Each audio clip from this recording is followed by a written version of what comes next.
Was that a Raw logo? It's not an illusion, folks. What's going on, everybody? It's your buddy, it's your pal, Spaz Phoenix, the YWC Reality Check, here with a new concept that I'm going to try for the next couple of weeks. Told you guys I wasn't going to review Raw. This is not going to be a review of Raw. But as you guys know, I hated the way some of the superstar shakeup went down. Basically, when SmackDown got poached, took all of their prime projects and moved them over to Raw in a vain attempt to make Raw a little bit more interesting. So I have to start talking about Raw a little bit. I don't want to review the show, because the show on the whole is still garbage. So what I'm going to do, this is going to be called the Raw 3 Count. This is going to be me picking 3 things that I want to talk about from Raw. Either they're going to be really shit, which will be a lot of fun, or it'll be something that I'm either looking forward to, particularly interested in. You know, some of the people I like, obviously, bias is going to come into it. This is my channel. Or, you know, something that's really, really great. So for the inaugural episode of the Raw 3 Count, gonna have to get used to that name. It's gonna keep sounding funny until I say it a couple more times. I've got one person that's in a pretty good spot right now and is about to not be. I got one person that's in a really shitty spot right now that's about to get a lot better. And I got one person who just landed exactly where she needed to land. And yes, as I said, incredibly biased. So sit back, enjoy. I don't intend for these videos to be any longer than 10 minutes, but you guys know how I tend to ramble. So number 3 is Braun Strowman. And if I had done this last week, I would have talked about the immense beatdown, the biblical beatdown that he put down on Roman Reigns, which was a lot of fun. But let's go back a little bit. Let's see the up and down story of a guy like Braun Strowman. You had him lose to Roman Reigns at the pay-per-view, whatever it was, before WrestleMania. And then you had him dumped out very unceremoniously during the Andre the Giant Memorial Battle Royal. But since then, you had him do that incredible beatdown on Roman Reigns.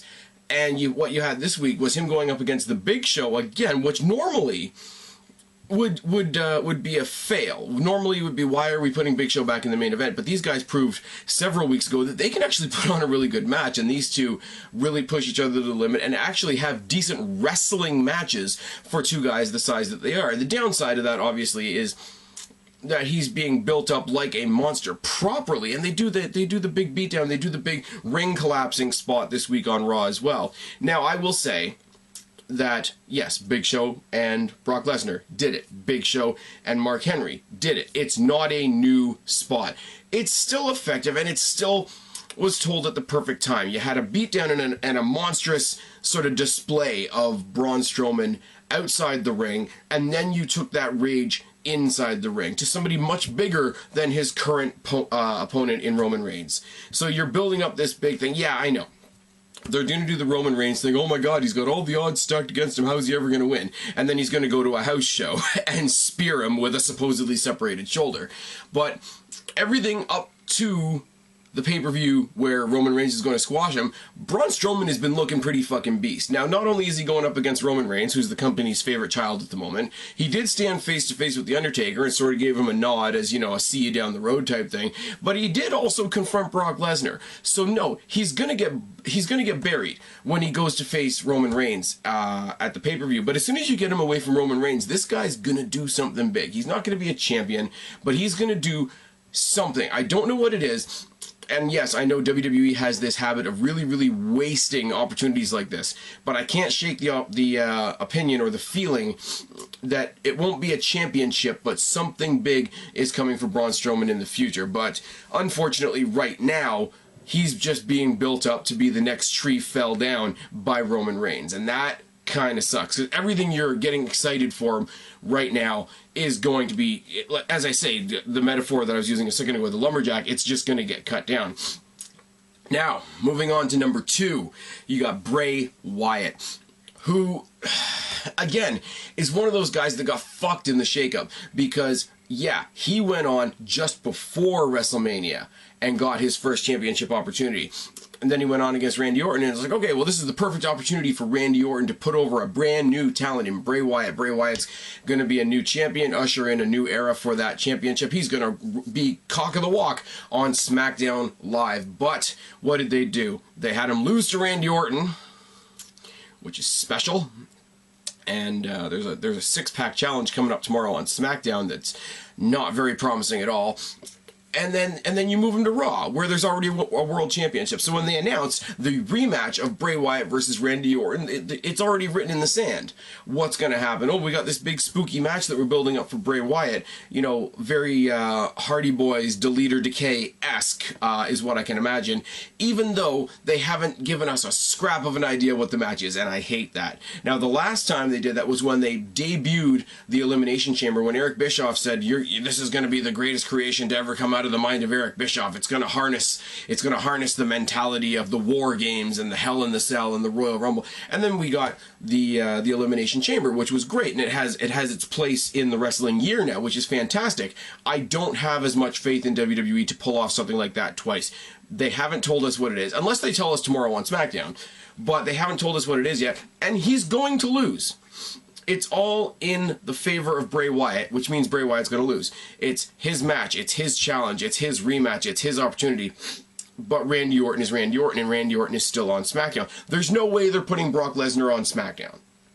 With that big, bright, red belt, there's no way they're putting him on SmackDown. So they're going to keep the WWE title on SmackDown, on Randy Orton, which is all kinds of unfortunate.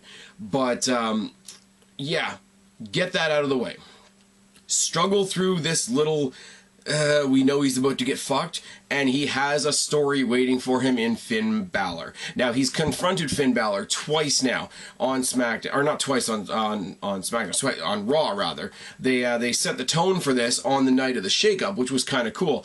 A little off-putting that he was confronting the what I refer to as the rockstar douchebag Finn Balor. It would be really cool if he stood face to face with the Demon, but I'm sure we're going to see that later down the line. Now, here is what they need to do with Bray Wyatt, and this is my opinion, obviously, but go with me for a second. How bad does the WWE Universe want success for Bray Wyatt? They were happy for him to win the title. They're all pissed off that he lost the title. He's got that Daniel Bryan, Sami Zayn, oh, the company just fucked him over, so let's cheer for him even harder. Even before that, though, he was the charismatic character. He was the cult leader. He does naturally hold the world, no pun intended, in the palm of his hand. So this would be the perfect time. This would be the perfect time. He's got this match with Randy Orton where you know he's going to get fucked. So what you do, you have Finn Balor interfere in that match. Finn Balor has nothing going for him at Payback. He just fought, I don't even know, he fought Kurt Hawkins on Raw, didn't he? As rockstar douchebag Finn Balor. You have the Demon come down and fuck over Bray Wyatt in his rematch. That way he doesn't look like he got buried by Randy Orton, which helps him a little bit. It gives him a new layer to his angry, not phenom, but phenom-esque character. And you have that supernatural versus supernatural, Undertaker versus Kane. You have these guys in one night swap places. You get a heel demon Finn Balor versus the babyface Bray Wyatt that we're behind anyway, and you have money to go forward. You partner this with the partnership of Gallows and Anderson. It's cool. You have the Balor Club. You're not going to get the Bullet Club because AJ Styles, whether you like it or not, is slowly turning back face on SmackDown with the absence of John Cena. So there's your last excuse for not forming the Bullet Club. Go form the Balor Club. Have the Demon cost the Eater of Worlds his championship, have him morph back the next night into that rockstar douchebag with the backup. I just pissed off this guy. Look at all the power this entity, this guy, this persona known as Bray Wyatt has. I better get backup. And you get Gallows and Anderson, you know, two sweets all over the place. You have a heel Finn Balor versus face Bray Wyatt program for the next 6 months. Take it, go have fun with it. That is my gift to the WWE creative. That's what you do with that. And number one of the biggest drafts that pissed me off in the shakeup. Like I say, Raw took all of SmackDown's success story, except for AJ Styles. I'll give them that. They left AJ Styles on SmackDown, and I'm coming up on my 10-minute mark, so I'm going to try and do this as concisely as I can. The rebirth of The Miz and Maurice was a great success story. The rebirth of Bray Wyatt was a great success story on SmackDown, but what was even better was the genesis of Alexa Bliss. Oh yes, and I'm sorry. I'm sorry for all you little Naomi fans. I'm sorry for all you Charlotte fans and you Sasha fans and you Becky fans. I don't know whoever else. I know there's Nikki fans and there's people out there that back Natty still. I'm sorry. There is no getting around this. You can agree with me or you can be wrong. Alexa Bliss is the best character WWE has on their female roster. That's Raw, that's SmackDown, that's NXT, and right now, Raw is going to reap the benefits of that amazing character. And she went in and proved herself in a fatal four-way match on Raw for the #1 contendership against Sasha Banks, against Nia Jax, against Mickie James, and obviously herself. Now, you go through these, and this was a great match. It really was. It was her sort of ducking and weaving, taking a lot of benefit from the imposing force that is Nia Jax, which is fine. But look at who they had to play with here. You had Dana Brooke and Emma and Alicia Fox that were not in this match at all, which is, we got Emma back, throw her in the mix too, but that's another story for another day. Nia Jax is still terrible. Mickie James does not need a title run. Sasha Banks, right now, does not need to face Bayley again. You've got the best, one of the best heels in the company, the best female heel in the company, because Charlotte's boring as sin, versus the penultimate babyface in Bayley. It is perfect, and I will tell you, not only that, yeah, Mickie James got a decent pop. Nia Jax, people are coming around to her, whatever. Sasha Banks is popular, she gets the pop. Go back and watch that fatal four-way match when Nia Jax and Mickie James were out of the way. Listen to the pop that the crowd gave for any time Sasha Banks and Alexa Bliss was were the two opponents in the ring. Here's your money. Here is your money, WWE, and you can thank me later. Like I said, you have Alexa Bliss go in there and destroy with reckless abandon and no remorse. You have her go in and destroy Bayley. You either have her injure Bayley so that she's kayfabe off the story for a little bit. I'm not saying legitimately injure her or anything like that. You get rid of her for a little bit. Or you have a fluke win backed up by an immediate rematch where she uses the same scheming tactics to keep the title, get Bayley out of the title picture for a bit.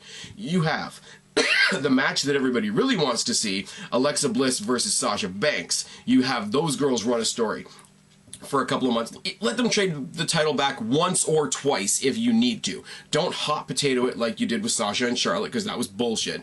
But you have it where Alexa Bliss teaches Sasha some lessons, maybe pushes her over the edge, maybe she turns heel and goes and feuds with somebody else. You have Alexa Bliss carry that title into next year. You have Bayley slowly, because she got her rematch, she doesn't get another one, she's at the bottom of the barrel. You have her, while this Alexa Bliss and Sasha Banks story is going on, you have Bayley facing everybody else. You have her have a mini feud with Emma. You have her have a mini feud with, you know, Psycho Alicia Fox. You have her have a mini rekindle her mini feud with Nia Jax, even if Nia Jax can get better in the ring.